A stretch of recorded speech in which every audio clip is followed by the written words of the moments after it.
A railroad safety bill in the Colorado legislature is moving about as slow as a freight train. The measure would increase safety on railroads and was introduced the first day of the session. Now our Jaleesa Irizarry shows us lawmakers are still trying to get more people to hop on board.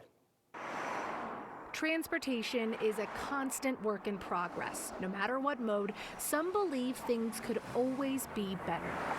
The word I would use to describe rail safety in 2024 is critical.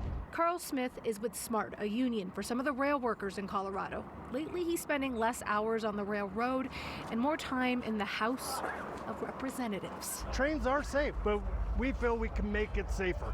And this common sense legislation, we feel, does that. HB 1030 will create new railroad safety requirements. Some of those include limiting the maximum length a train can operate, reducing the amount of time a train can block a crossing, and adding track sensors to better detect problems with a train.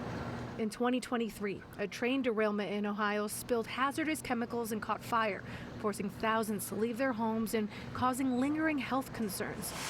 Smith says the goal would be to keep incidents like that derailment from happening. We want to mitigate as much risk as possible for the safety of all of us. But not all agree with Smith. We're speaking of federal preemption here. Lisa Frizzell, a Republican state representative, fears if this bill passes, there may be a federal preemption, which is when a state and federal law conflict.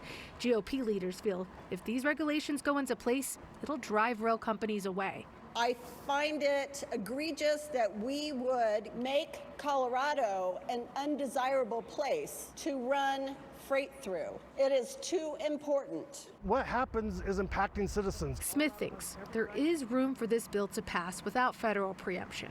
He hopes that's the direction it's going in. So Colorado can lead and establish safety in our communities and set the background for the whole nation. We reached out to Democratic State Representative Javier Mabry, the sponsor of this bill, to find out a few more details, like who will pay for these railroad sensors and how would limiting rail cars at the state line work.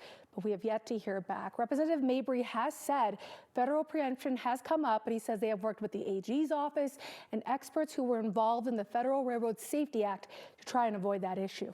Mark?